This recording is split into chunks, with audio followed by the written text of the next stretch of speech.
Hello, Letizia. Hello. How are you doing Sorry, I today? have to find. Okay. Okay. Wow! Hello, welcome. Yes. Hi. Hello, Hello. everybody. How are Hello. you? Good morning, Italia. Yes, in Italy it's not so good the weather. No, Uh, Milano is boring today. well, in Italia, the sun is always inside the heart. In Italia, Yes, for yeah. sure. We try. It's wonderful. Each time I come to Italy, I've got a smile. I'm happy. Well, good morning, Italia. Where do you come from, Gilbert? Ah, from Paris, en France. From Paris, France. Oh, yes, I know very well Paris. You know, I came from AXA, so I know very, very well Paris and Really? and, Well, and the bad weather in Paris oh also. yes, oh yes. It's not Letizia. It is not bad weather. It is usual weather. Perhaps. That's and Italy, it's well, usual smiles and well and oh, I like your country. In where are you in Italy? Our offices are in Milano. Ah, We have two Milano. offices, one in Milano, one in Rome. The biggest one, the headquarters is in Milano, but we have also a very big office also in Rome. But I usually stay in. I'm a resident in Milano now, but I'm a Rome. No, I came from Rome. Okay, okay. Well,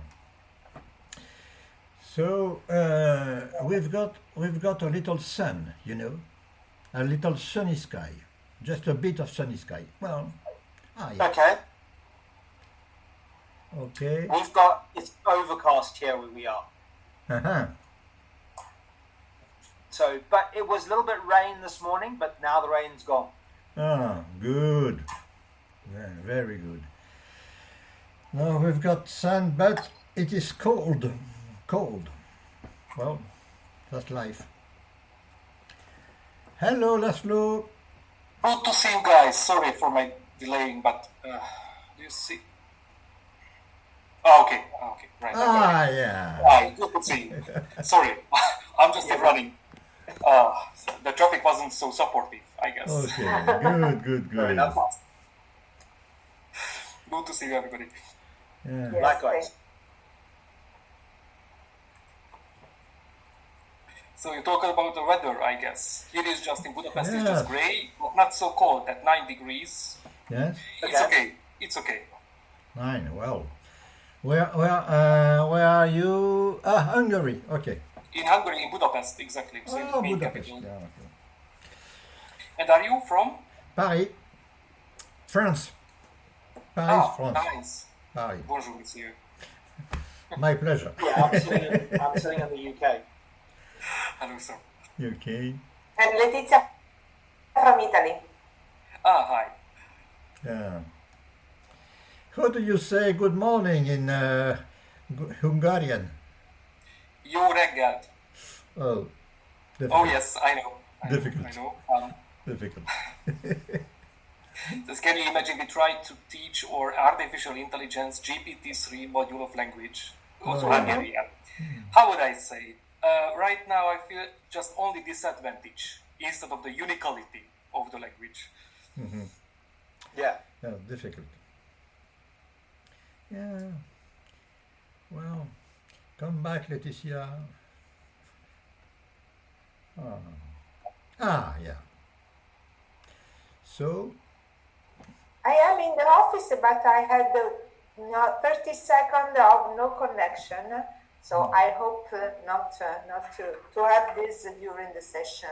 But well. in the office, it's worse than at home sometimes. This is crazy. Yeah.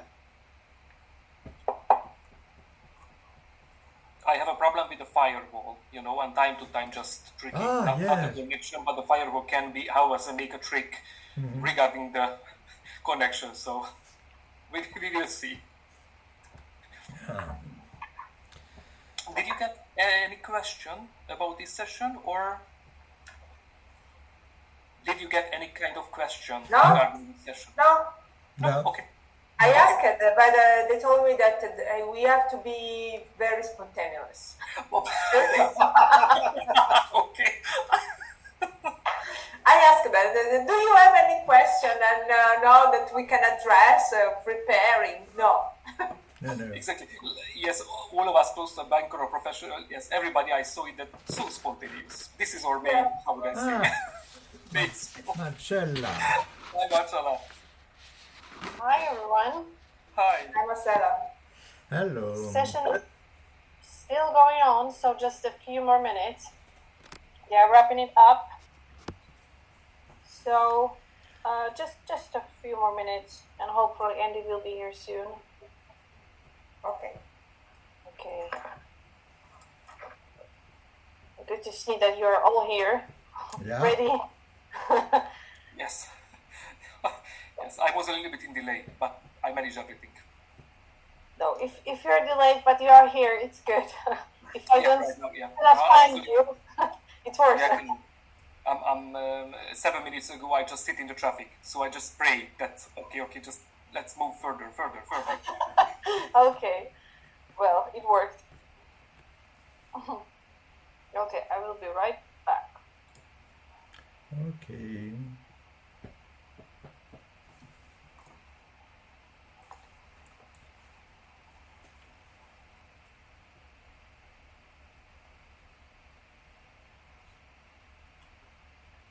Partager l'écran.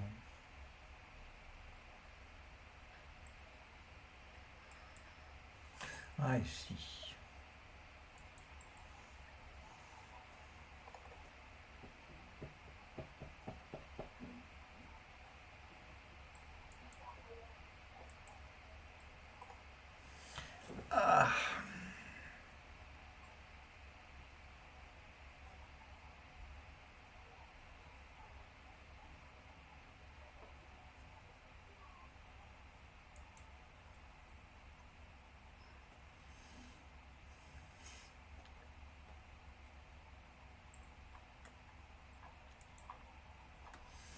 On n'est pas beaucoup, hein.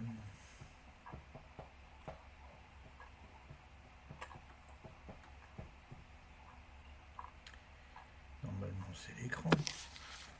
Donc, je peux le mettre comme ça.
Ouais, mais...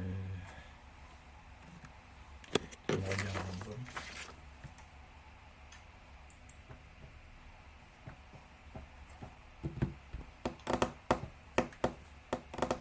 J'ai envie de boire, moi. Je vais me boire un verre d'eau.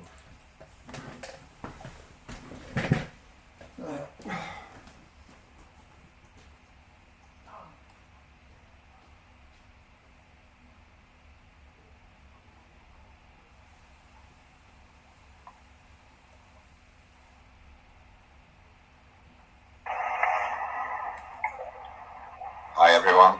apologies for being a little bit late. I speak up a little bit, so hopefully it hasn't been too much of a... Hello. Hi there, Stephen. Yeah. Hi, how are you doing? Good, thanks. Good. Thank you for joining us, Letizia and Gilbert. It's hello, good Andy. to see you. Hello. Hi, Andy. Right. I thought we'd up to your guidance. I thought we'd have a discussion about customer obsession. To what degree do we just talk about customer experience, and what degree do we truly orient it to being obsessed about what customers need and want? And obviously, Amazon have made a big thing of this, but what do we mean by customer obsession? How do we find out what customers really need and want? How tuned in are we to organizing our businesses and our transformation in service of that, and what's required within our organizations to make that possible? This feels like quite a nice big landscape in which we could look at what do we mean by customer obsession, and how do we bring that to life within our organization. So if I frame it like that, then we've got a bunch of different directions we could go. We can go to culture, we could go to leadership, we could go to technology, we could go to research, we could go to culture. Does that sound like a good topic? We could play jazz around and see where the conversation goes. I think these are all things that most of the people here are struggling with. It's a big, complex mixture of issues. So if we could bring some of your expertise and insights in helping organizations become more customer obsessed and bring that to life, I think that would be a great conversation to have. Is that okay for you guys? Yeah. No, sure. All right, then I'll start the session. I'll give us 10 seconds countdown. I'll do a very quick introduction of you all, and I'll set the scene, and then I'll hand over the reins to whoever wants to go first and sort of build on my introduction. Sound good? Okay. Okay. Brilliant. Let's go. Oh, yeah.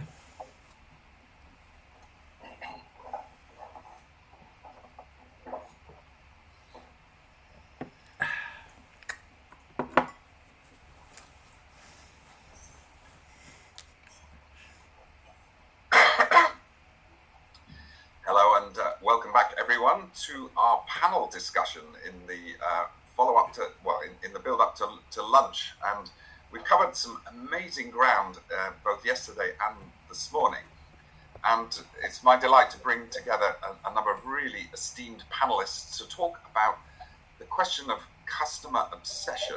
Before I go into that, I'll quickly introduce each of our panelists. We've got Gilbert Roses, who's the Customer Experience and Client Conferencia and Conseil at GRC & Co. Paris.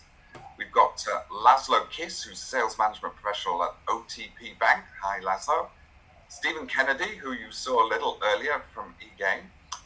Super happy to introduce Letizia D'Abbondanza, who's Head of Customer Department at AXA Italia. I hope I haven't ruined the pronunciation of your name, Letizia. But yes, well. You can correct me in a minute. So we've got great thinkers, great professionals who work across different industries, so we can have a kind of multi-perspectival view of this question of customer obsession. Now, customer obsession, to what degree do we obsess around understanding our customers and their needs? This was made particularly famous, I think, in the customer experience industry by Amazon in particular, who've made customer obsession a core and even foundational principle and prism through which they look at everything they do. That as soon as you stop obsessing about the customer, you start obsessing about your own bureaucracy and internal processes, and that's the point where organizations drift away from truly tuning in and bonding and coupling with what customers really need. So obsessing about customers is a orientation, a kind of disposition to what we do in the world. So what do we mean by customer obsession? Is it just polishing our touch points to make them a bit prettier? Is that what it is? Or is it looking deeper into what customers' unmet needs are? Maybe they can't even express them. Maybe we need to go and discover them. Does it require a curiosity? And how do we do that to understand and excavate and bring back the gold of what it is that customers really need and want that we can respond to? But it also means, how does our organizations move from traditional command and control, siloed hierarchies, it's obsessed about financial metrics? Our organizations can often feel like machines. We're trapped in the bureaucracy, we're trapped in the silos, we're trapped in trying to meet metrics that don't really speak to customers. So what does this mean to bring customer obsession alive in terms of how our organizations can act, respond, decide, transform? Where does power and decision making work? What's the role of culture? And what skills and knowledge do we need to do that? So there's a lot to unpack in this conversation of what is customer obsession and how do we bring it alive in our organizations so we can fulfill our ability to become more customer-centered organization. So they have laid out quite a big landscape of things we could play with. So who would like to step up and give some thoughts about customer obsession? How do we define it? How do we respond to it? How do we bring it to life in our organizations? What are the things that work? What are the barriers we need to overcome? Any thoughts from our panel members on that topic? Sure, and if you want me to kick the ball off just very, very quickly, I think customer obsession has been around a long time, but we've always called it know your customer. The problem is I don't think we've fully delved into it to the degree that we need to now, which is why the obsession now starts to come to the fore. We've always looked at how we can improve what a customer is doing, how our customers are doing, and how our customers interacting with us. So I think that, not just understanding the customer around this single interaction, but knowing the customer as a important asset to your organization is going to become key. And how you then service them is more and more important. The right knowledge, the right information, the right product set being delivered at the right time. So that's how I would begin that off, that's what we need to think about. We've done it, but we haven't done it to the degree we need to.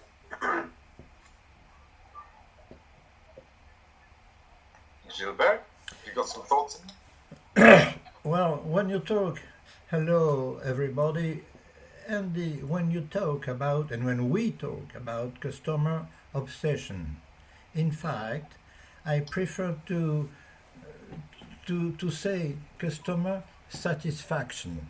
Customer obsession is, for a company, how can we manage at each and every step of our business, of our relationship with our customer, to make him or she satisfied, happy. So how can we fulfill his satisfaction desire? That means, how do we listen, how do we manage?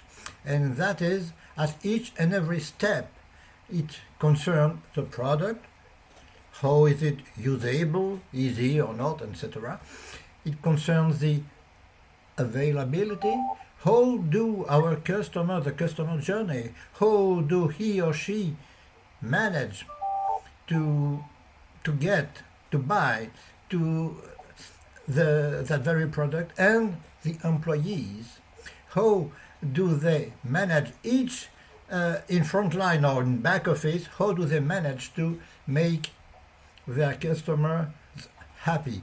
And one thing, it's not from me, but if an employee doesn't work in front line, if he or she doesn't work directly with a customer, he or she works with a colleague who is in contact with the customer. So it's not inside, outside, it's a spirit, really a spirit in all the company. And one last thing, it is top down, from management to frontline.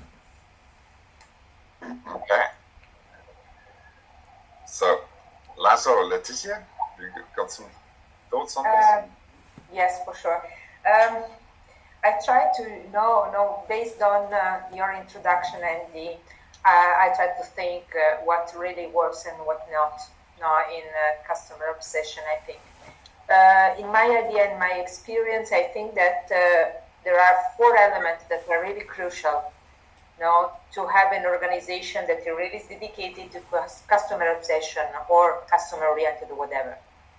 Because in the market, everyone says that are customer oriented. Yes. But at the end, in our personal customer experience, is not really true. So you try to chat or you try to have a connection with a company. You have a complex IVR, not trusted contract, difficulties to get in touch, and so on and so forth.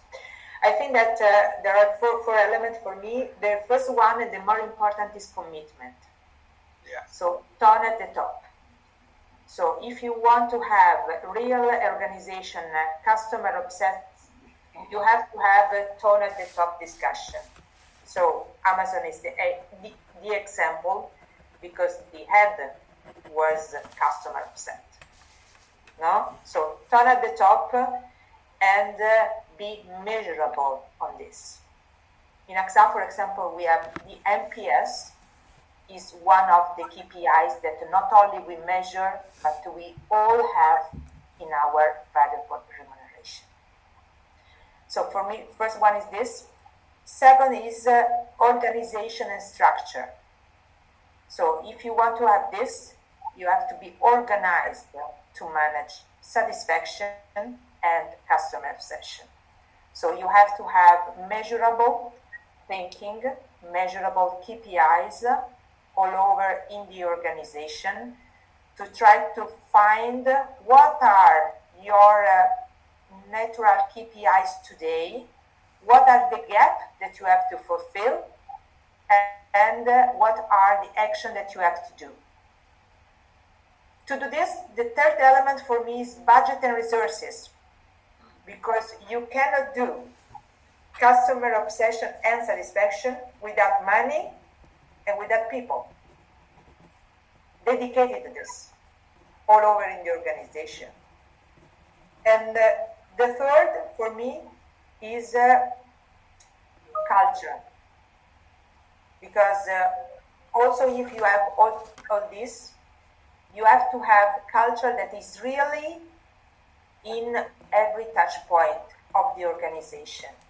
And change culture is perhaps one of the most difficult things, particularly in very big organizations, because they are used to live and work in silos and now be obsessed by the customer, and not only with the KPIs of their own target letter. I think it is crucial to have the change of mentality at the end of the story. Thank you. Why is good to be the last one, because either I can summarize it, the key thoughts, but I want it, or I bring some new dimensions. So first of all, I fully agree with Gilbert and Letizia in the comment, because first of all, this is I think is a spirit or mindset or way of thinking. How can you, what is your behavior regarding the customer? If I'm starting the new onboarding process to my new sales guys, I always ask that who is the boss, and the wrong answer is me. No, definitely not. Maximum the manager who gives some bonus, but not the boss. The boss always the client or customer who will pay. And the new dimension is that you have internal and external customer as well. Because in the organization, this is the way of thinking, that you have internal customers as well. So critical and essential how the way the communication and cooperation between the organization. And in other dimension, I think is we have to split it into the pull market and push market. Because definitely the push market is not easy to increase in the satisfaction. Why? Because nobody like it that you push.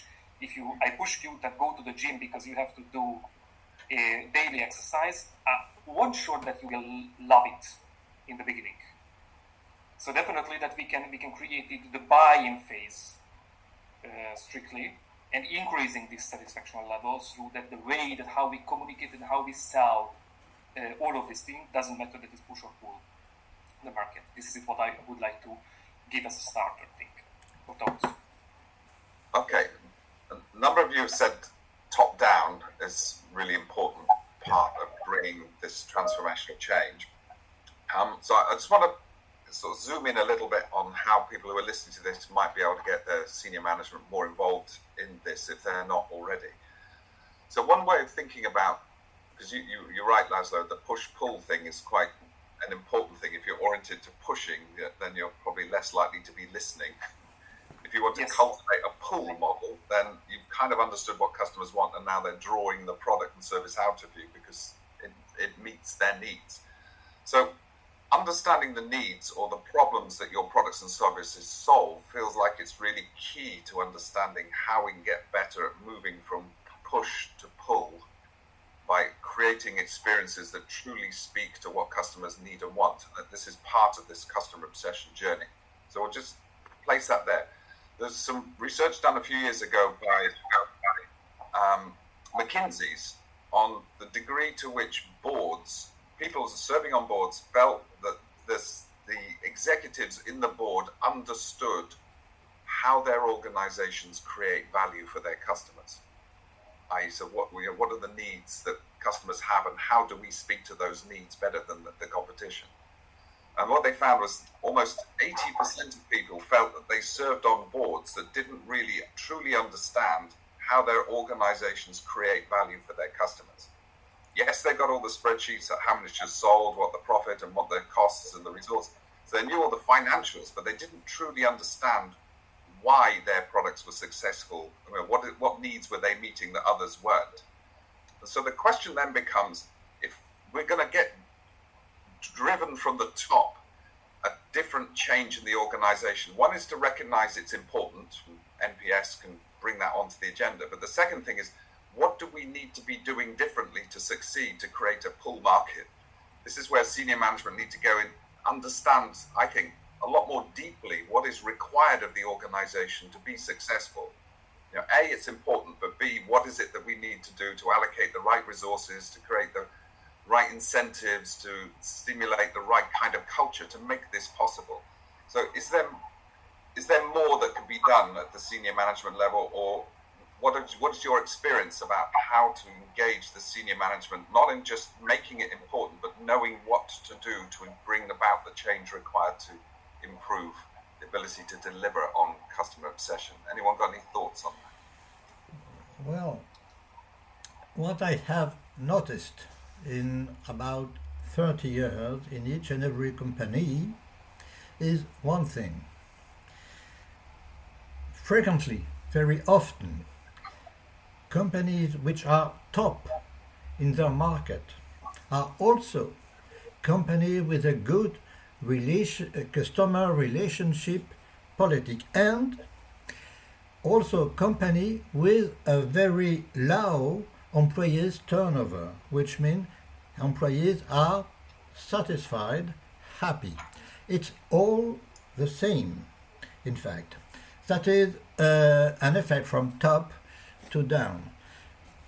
What I should say about customer satisfaction and a company success, it is that the main asset of a company is its employees, which means their motivation, their commitment, as you said, Letizia, their commitment.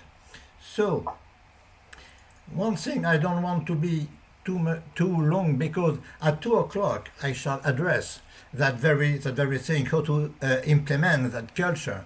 But one thing is important. It all begins at the top, and one thing is to lead by example. Just one example, an old one. You know Heineken, the beer company.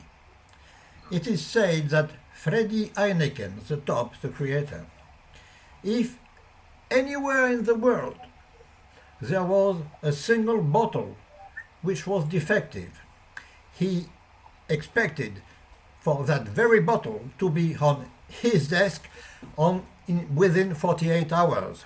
Not to punish, not to be angry, but to create a meeting and say, well, that's important. There is one bottle which is defective, one customer who is not happy. How can we do? What can we do in order that will never happen again? That is an example for top-down and commitment, we are all together in the customer relationship business.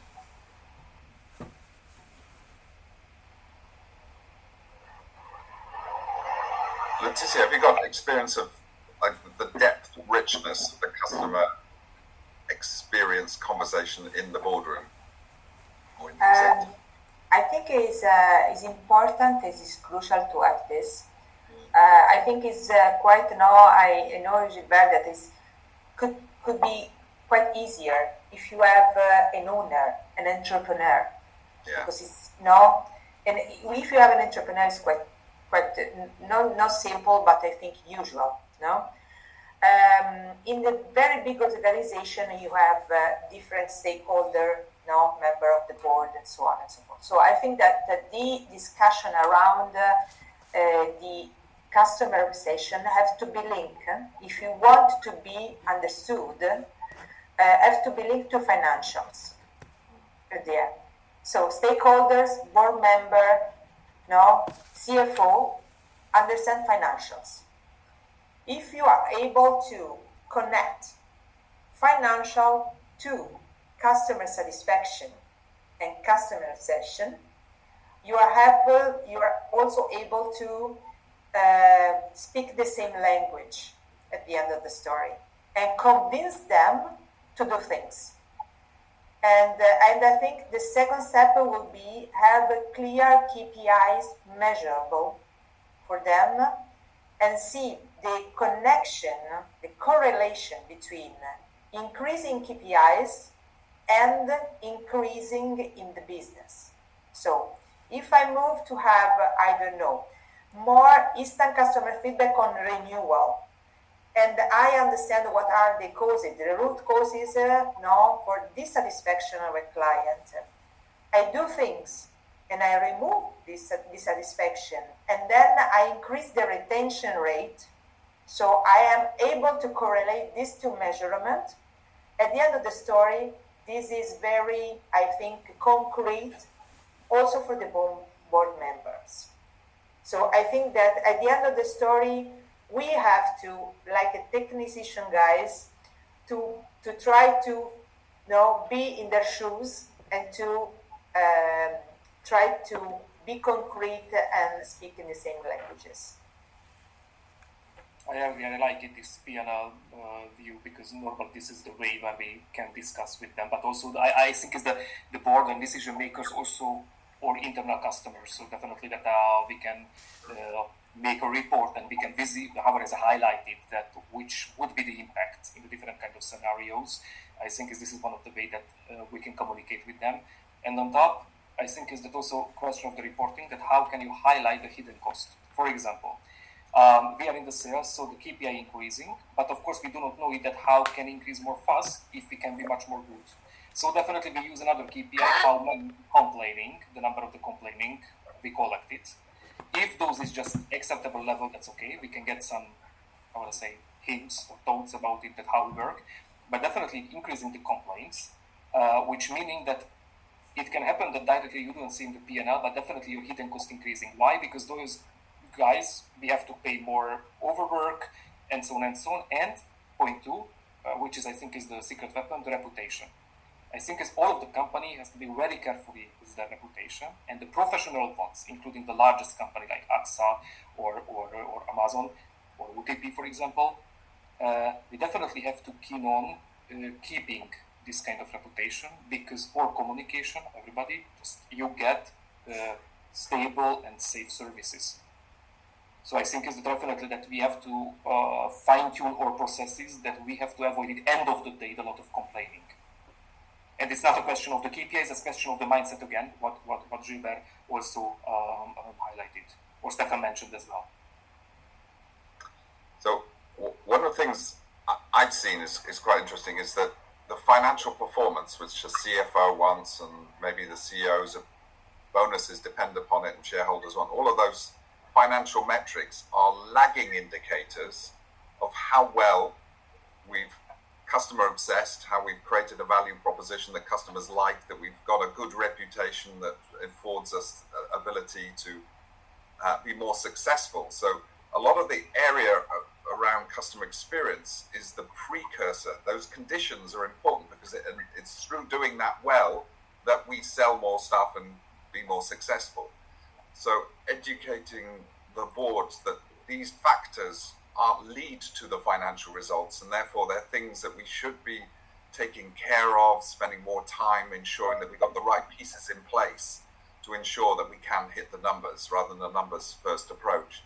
There was another piece of research from McKinsey showing that quarterly reporting can be quite anxiety producing in organizations, and when they did surveys of what kind of decisions do people take when you've got to hit this quarter's number around sales, operations, customer service, pricing, all these things, and then what kind of decisions would you make if you were interested in the long-term success of your business? When they asked executives, they gave exactly the opposite answers. So we can actually do harm to ourselves trying to hit numbers. We can actually compromise our customer experience and end up undermining the long-term health of the business. So I think that whole conversation of what are the factors that give rise to success and the numbers that result from them need to be sort of understood more deeply so that attention can be paid to the things that really matter. So I think this thing about culture that many of you have mentioned is super important. Have you got some thoughts about is it just top down that culture comes from, or is there a lot of experimentation that elicits new ways of doing things that can be shared across the organization? How do you affect customer obsession culture? How do you bring that to life within an organization? Have anyone got any thoughts on best practices for that? So one of the things that we're noticing more and more is a lot of people are interested in actually getting the people who are removed from the customer experience to actually come down to the customer experience level and understand. So you take your board members, you put them in the contact center, you get them engaged in understanding what some of the pain points are. It's through that understanding of what a pain point is that you can then start to affect everything. But that needs to be cascaded down. So it's not just the board levels, but it's at every single level, whether it's product managers who are designing products that customers are using, starting to understand firsthand what those pain points are. And it's switching that culture away from this is our product set, this is what we're selling, to this is our product set that the customer wants to buy. And I think by changing that approach, you then start to open the realm of retaining the customer, making the customer happy, but keeping the employees, the assets, equally happy and able to support a product that is wanted. Yeah.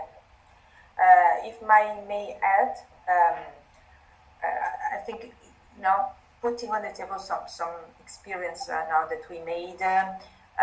We are really obsessed now at the end with the customer during this year, and we produce. Now we have NPS for different service line that is part of our variable remuneration for the employees, and we have a sort of voice of processes. That means that we have instant customer feedback more or less in 10 touch points that we analyze on a monthly basis, and voice of process for more than 40 KPIs. All the KPIs on process. Now, numbers, data to employees, to have a claim, to pay a claim, a simple claims, complex claim, number of respondent for respondent of the call center, for the tow track or whatever. And we monitor it not in the customer department, but we have a committee for all the line of business and all the structure involved. And we discuss all together measurement, KPIs, where are the gaps and what we have to do.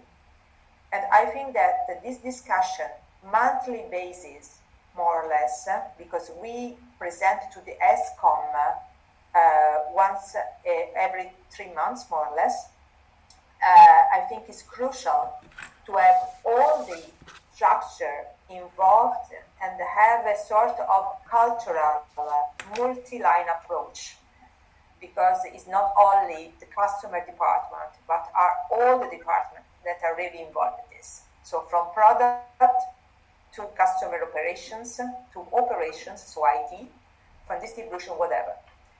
So we as a customer department produce the analysis, but the analysis, the action has to be taken from all the departments. And I think it's good for culture. That's really, really interesting, and I can see how that would work.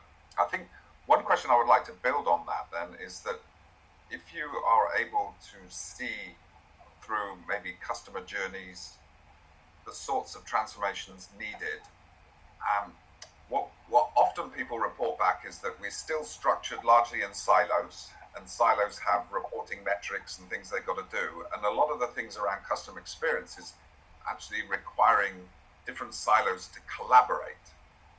And if they shift attention from optimizing their own metrics to collaborating with others, some can resist that because I'm now shifting attention away from achieving my own metrics to do these other collaborative things. And so there's a kind of tension built in around trying to get collaborative working across silos. I don't know if any of you got some examples of how to solve that conundrum, which I know a lot of organizations get stuck in, the sort of vertical silo goals versus the collaborative working goals, and how to bring that in harmony. That's a very good question, and I have a direct experience that first of all, before agile methodology, we also was a little bit in the silos way, but what I did previously, that I built a bridge between the silos, which was very unique because it's based on the communication, and also again turning back to Gilbert, that the mindset is the question, that if you understand it, that the silo doesn't help and support anymore your P&L activity because of their limitations, let's be brave and go through, build a bridge. This is a new thing, like a greenfield. Nobody will understand it what you do, but definitely they understand the result, which is good for them on the other side, because you increase their P&L as well. So for example, my product is a payment. I sell payment services, but technically I'm in the retail side that deals with the private individuals, definitely not the corporate clients. Of course, if I sell payment, which is a teaser product, of course I suggest an upsell activity to open bank account, which is in the different P&L, in the silos in the other way. So definitely if you have a script, you can build this bridge just based on the principle. And if your company is open-minded, they can use some lean or agile methodology, which is also try to how would I say, restructure this silo thinking. And I just only one thing what I would like to add is these board questions, that because previously I mentioned to you that the board also an internal customer. It sounds strange, but still. And there are the key responsible for different kind of areas, including the CFOs. That's, how would I say, that's not OTP opinion, but my opinion, that who can be the good CFO?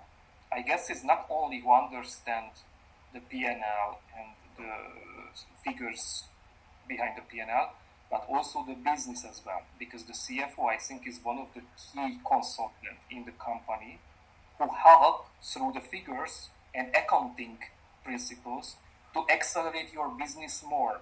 For example, just a very simple example. All of us plan marketing budget. What is the marketing? Operational expenses or investment?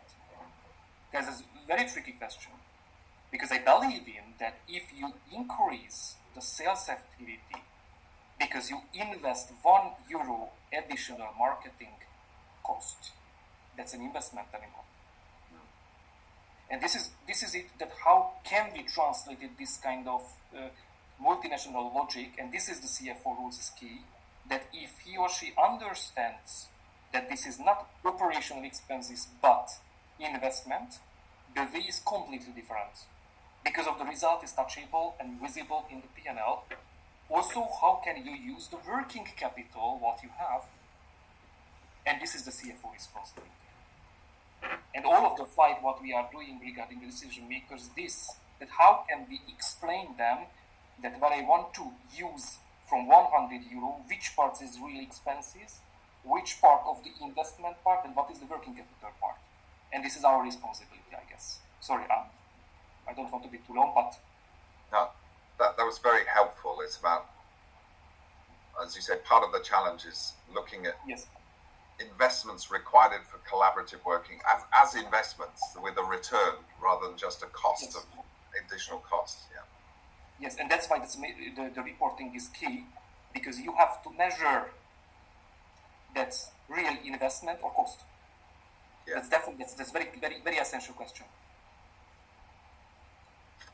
Gilbert, how have you seen approaches for overcoming historical siloed thinking that can make cross-functional customer experiences more difficult to bring to life? It's always an actual question, the silos, because as you said, Letizia, there are, and László, each and every one silos wants to optimize its metrics, its KPIs. Okay, well, the main problem for a leader is to make the silos maybe not work together, but to have the same focus, the same aim. That is something easy to say and difficult to do, to make it real.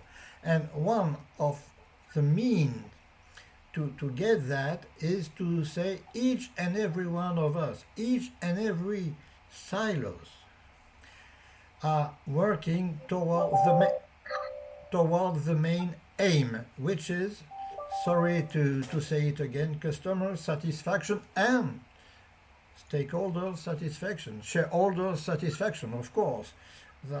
So, if each and every one is looking in the same direction, it is a challenge to, optimize its results and meantime focusing on the customer satisfaction. It's difficult because it costs, it's an investment. Well, it is difficult, but for me it is the key. And the key inside the key is, you said, Letizia, you talk about a lot of study, research, and that's all right, that's good, that's very important. And there is also, never forget for that, the small talks with who? Customers and employees. Because it's, let me say that in that way, concerning the silos. It is to treat our employees as if they were, and in fact they are, our customers, So to be attentive to what do they need, what are they obliged to do, and to talk with each and every silo. You cannot forget silos. They are. So, okay, but you may, just like a bee, you must talk with each other, in order that they work with each other. And in very efficient company, managers do what it takes in order to make silos do their job and collaborate. That's difficult, that's a personal investment, it takes time and maybe money, but it is worth it. Yeah, one thing additionally I'd add from my experience is that often the silos have a different language. They speak in a completely different way. So one useful thing is getting silos to present at each other's team meetings to understand what each other do in the language they use. There's a kind of better understanding, which fertilizes the environment for this kind of working. I'd like to change gear now and talk about one of the themes that's come up in this conference about having multiple generations. I think one of the speakers said we've now got sort of probably 4 distinct generations in our workplace, especially the larger organizations. So Generation Z and the millennials and the Generation X and the boomers.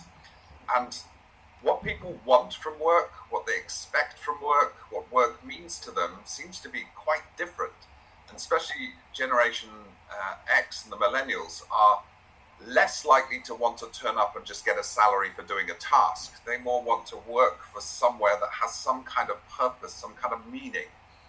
And so one of the ways that could be interesting is our organizations, instead of having their mission and vision statement to be the leader in this particular industry, and a lot of organizations are doing this, and now making it explicit that the organization has a purpose in the world. So, for example, we see a lot of the food companies like Danone and Nestle going from selling food to selling nutrition, and organizations around sort of managing your finance rather than selling banking. So this idea of the organization seeing its market as a kind of purpose to do something meaningful in the world is a way of giving a story about what this organization is, why it exists, which could be a kind of unifying story that can help with the collective cross-silo working in support of customers. But this notion of what people want from work, like Generation Z and millennials, have a very different set of expectations to the older generations. And I'm just seeing, how are you seeing that showing up in your organization? And are there energies, opportunities, challenges in trying to assimilate these different perspectives into how our organizations can be more customer-centered? I start. Very good questions, and I think also quite difficult today. Yeah. I think that in any case, for insurance, now our purpose is also very clear now. Our purpose as AXA is that we want to contribute to the progress of the world. Protecting what really matters.